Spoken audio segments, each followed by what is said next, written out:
Alaska, I believe since like 1973 or some shit, has produced. It's gone commie, folks. Alaska has gone communist, folks. They've gone the way of Russia. They've gone the way of communist Russia. They've gone the way of communist Russia. Sarah Palin once used to say she can see the Soviet tide from where she's standing. And now that Soviet tide has come over and taken over, folks. Alaska said no to Sarah Palin's Magumbos because they've been captivated by Nancy Pelosi's. Believe me, here we go. New tonight, Sarah Palin has failed at her most recent attempt at a political comeback. She lost the special election for a vacant House seat in Alaska. That seat is now flipping to a Democrat for the first time since 1972. Here to discuss, former U.S. Representative Abby Finkenauer and CNN political commentators Errol Lewis and S.E. Cupp. S.E., let me start with you.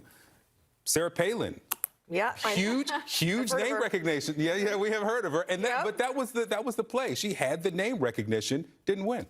Well, I think Errol and I were just talking about this, a fellow Daily News alum. I've had a Daily News column for 12 years, in part because the first column I wrote was about Sarah Palin, is what people thought her name was. We were trying to figure out the pronunciation. No one knew who she was. Right. And I liked her story. I thought it was really impressive. And I thought, this is such a funny This is such a funny thing that happened too. But we all know what happened. Sarah Palin is so fucking stupid too. Like, unironically,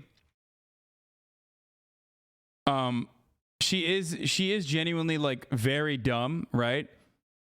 So there's a lot of content there to be had, and some people will say that she's the original Donald Trump, like the Trump wave, the Trump right-wing populism started with Sarah Palin and all this stuff. And I mean, who knows? But there's a lot of cool stuff there. Hold on, I gotta pee. I'll be back. After she resigned to the governor, she went on to be Fox famous, and she wanted to sort of follow fame. And I get that she looked at this landscape with the Marjorie Taylor Greenes and the Matt Gaetzes and the Lauren Boeberts and thought, great, finally a chance to be famous and not have to govern all that much.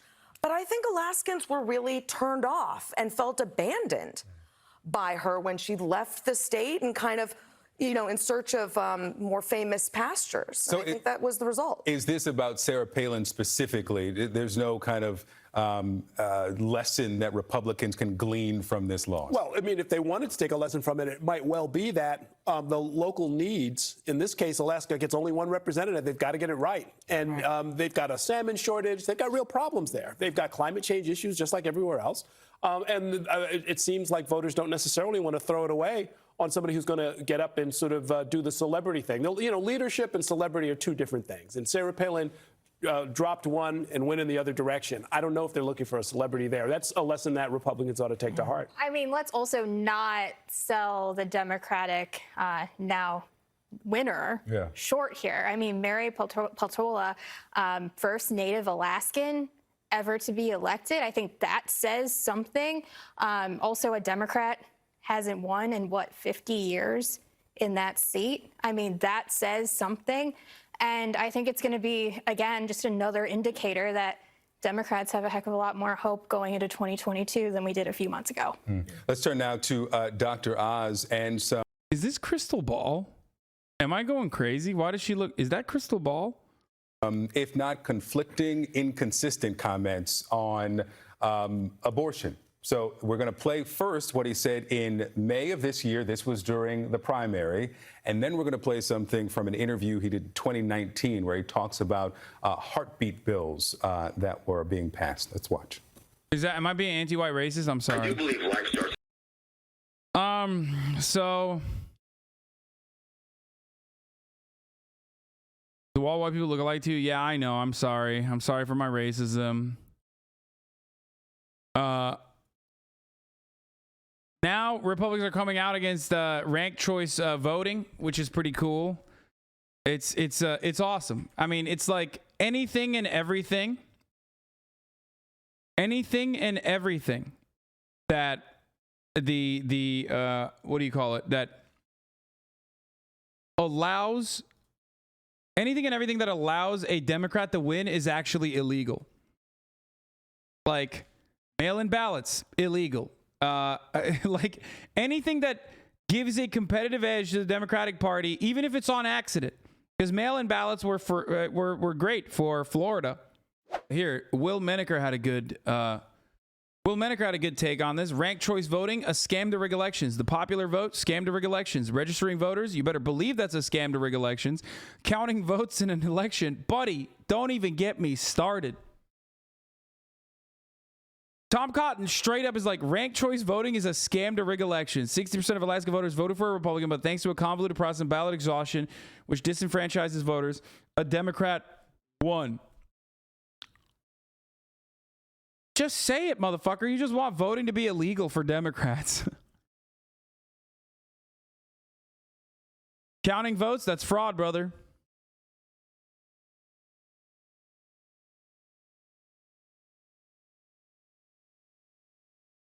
In this system, if you fail to rank all candidates, and many voters would, as they've been voting for one candidate for decades, your ballot will effectively be thrown out during the elimination process. He's just trying to fucking explain away an opportunity. How did they lose with 60%? It's called a split vote. Because even if it wasn't fucking ranked choice, that would mean that there's 2 Republicans on the ballot and would still end up with a loss, with an electoral loss for one of those Republicans. Both of those Republicans. So Republicans are now coming out against ranked choice voting, which, if I'm not mistaken, didn't impact them at all up until this fucking election. And I think they were in favor of it originally.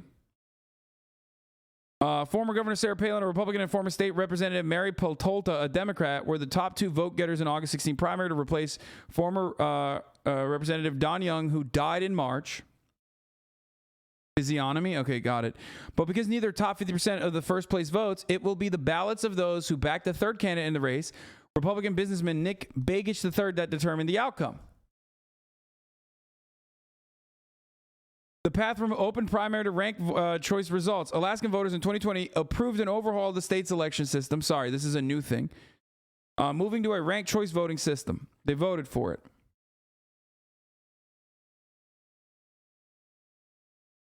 Oh, I mean, here, we can do a ranked choice voting explainer too, if you want. Queen Lion of the Animal Kingdom is displeased. She recently introduced elections for the office of king using the first past the post voting system. While her realm started out as a healthy democracy with many parties running candidates for king, it quickly devolved into 2-party rule, with the citizens not liking either one, but trapped within the system because of a problem called the spoiler.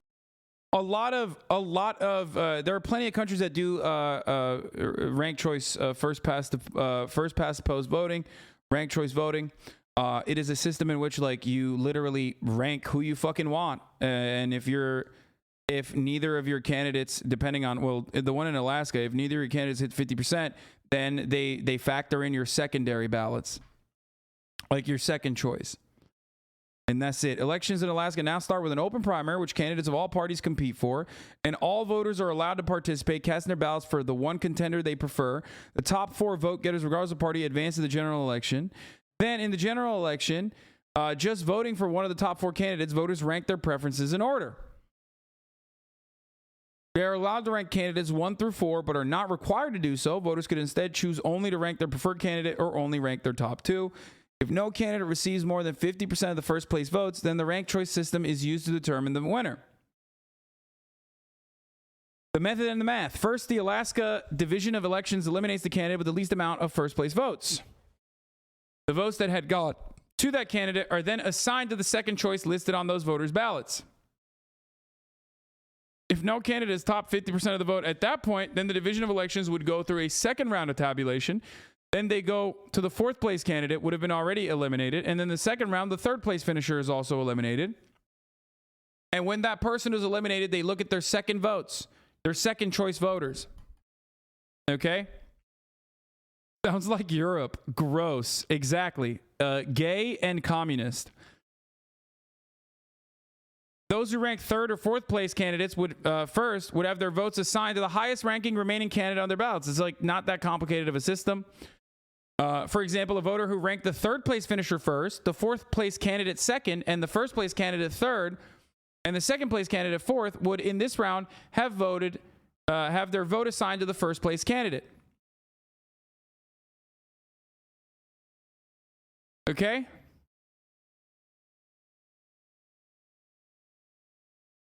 The tabulation is a computer process that will be completed almost immediately. Simplifying matters in the House special elections is the fact that there were only 3 candidates on the ballot. A fourth, independent Al Gross, had finished in the top 4 in the June special primary but dropped out afterwards and did so quickly enough that the state election officials removed him from the ballot. Instead, a small number of write-in votes could have second place contenders. Amazing visual of what happened in Alaska. Yeah, there it is.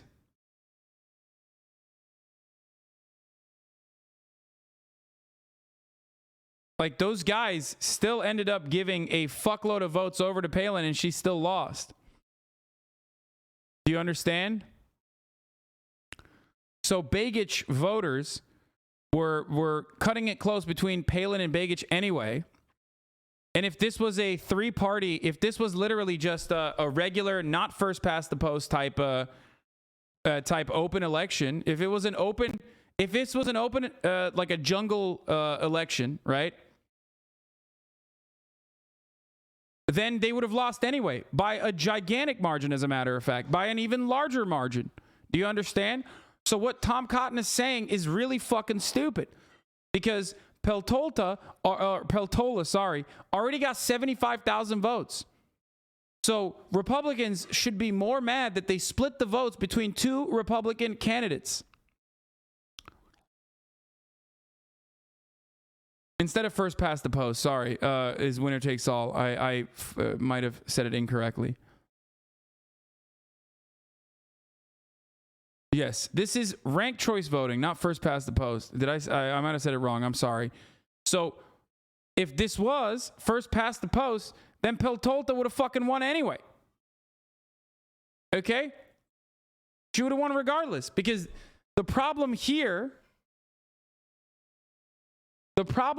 in this circumstance isn't that there is a ranked choice voting. The problem here is that there were 2 Republican candidates that split the fucking vote.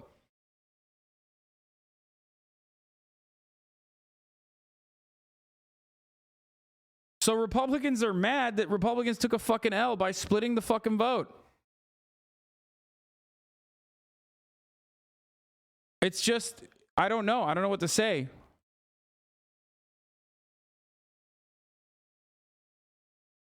Well, maybe if it wasn't ranked, some Begich voters wouldn't have had their votes go to Peltola or Palin since you have to reconsider voting strategy. Sure.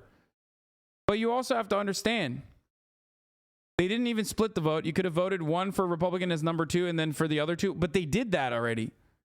They did do that. But a tinier percentage, a much tinier percentage of Begich voters went and supported Peltola. The main problem here is that it doesn't seem like enough Alaskans wanted Palin to be their candidate.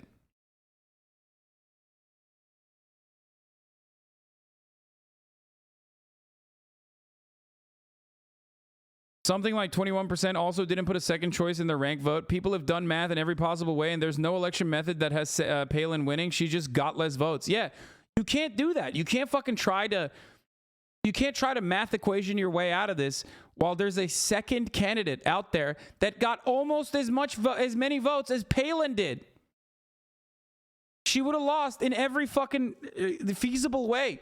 Like, the only way they could have done this, I guess, the only way they could have done this is if the exhausted votes went to Palin. You know what I mean? That's it. So what is ranked choice voting? Here. In most parts of the United States, voters select a single candidate for each position on their ballot, and the candidate with the most votes wins. This is known as single choice winner-take-all, which can sometimes result in the election of a candidate who earned only a small percentage of the vote, even when the majority of voters supported other candidates. But that's not the only way of electing our leaders. Ranked choice voting is another voting method which allows voters to rank their candidates in order of preference. In a ranked choice voting election, a candidate needs to earn more than half of the votes to win. All first choices are counted, and if a candidate has a majority, then they win, just like any other election. If not, the candidate with the fewest votes is eliminated, and voters who picked that candidate as number one will have their votes count for their next choice. This process continues until a candidate earns a majority and is declared the winner. Let's look at an example. Here, you select orange as your first choice candidate, yellow as your second, pink as your third, and green as your final choice.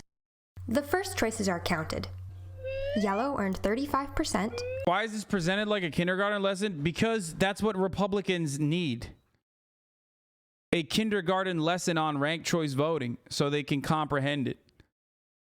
And most Americans, actually, not even Republicans, like most of you motherfuckers need that shit too. Let's be real. Orange 21%, pink earned 28%, and green earned 16% of the vote. Because nobody won more than 50%, the candidate with the fewest votes is eliminated, and voters who picked him as their first choice have their ballots count for their second choice. This continues until a candidate receives more than half of the votes, or 50% plus 1. So what are some of the benefits of ranked choice voting?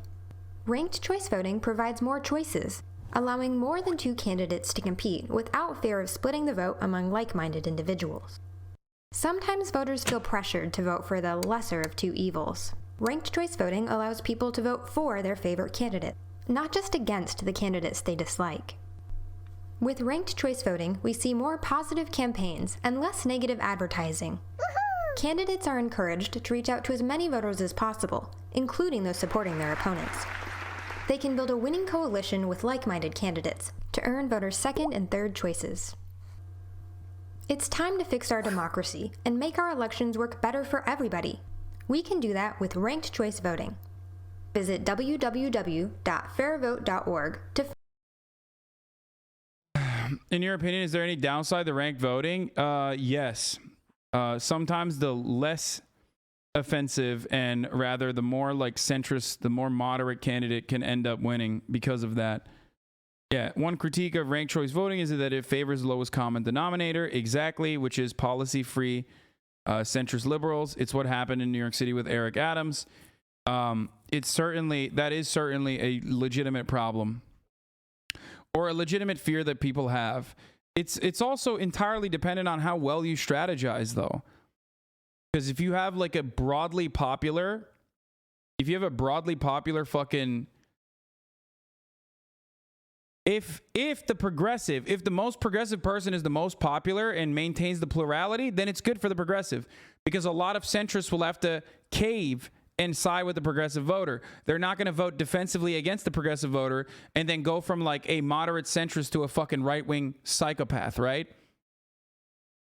However, in places like liberal safe havens, for example, in liberal safe havens, the moderate voter, if they have the largest base of support, then, you know, it's going to be difficult. I mean, that's always going to be the problem with democracy. Anyone that's popular enough will win. However, at least this removes the spoiler effect and allows for multi-party systems. Yeah. It's still the most feasible path for a progressive third-party candidate to be elected. Yeah, but there are additional complications. It has to be like an open primary.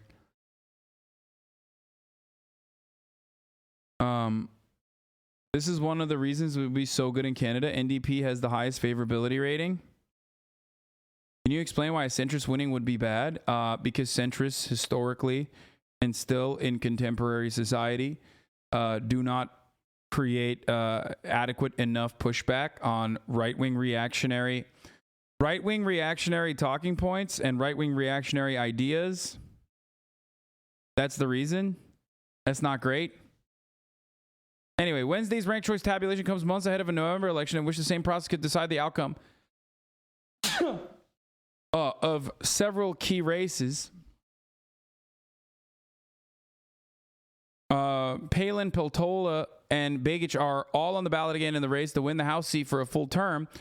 Republican Senator Lisa Murkowski, who has been targeted by former President Donald Trump after she voted to convict his impeachment trial following the insurrection at the U.S. Capitol on January 6th, is facing off against the Trump-backed Republican Kelly Tshibaka and two other candidates in her Senate seat. And the Republican governor Mike Dunleavy will face independent former governor Bill Walker and 2 other contenders in the gubernatorial election. And the beautiful part about Alaska, from what I understand, is that it's relatively cheap. If you recall, we talked about this like 2-3 years ago almost, like when this death first occurred, that Alaskan elections are a gimme in comparison to how many dollars you need to spend to potentially win a seat. It's actually a pretty solid way for the Democratic Party to maintain its majority in an otherwise very competitive, very competitive Senate. Maybe not as much so Senate right now, it doesn't seem like, but certainly a competitive House election. More states need ranked choice. Yeah. So that's where we're at in Alaska. They have to leave the voting machines unlocked in case there's a bear nearby. What? Okay, I'm not going to look at this alternative voting systems by Prime, okay? But yeah, of course, Tom Cotton is lying about this, and the reason why Tom Cotton's lying about it is because he's a liar and because a Democrat ended up winning. In third place. But what's really funny is Sarah Palin, one, not realizing that she lost the election. Voting. Yeah. When it comes down to second and third place votes, that's going to decide who's going to win. I mean, really? Alaskans want Joe Biden and Nancy Pelosi voting. Yeah. She at first couldn't comprehend that she lost, which is understandable. And then was like, wow, really? Alaskans want Joe Biden? Yeah, I mean, it turns out they want Nancy Pelosi. It's kind of weird. Seems like they nailed Palin.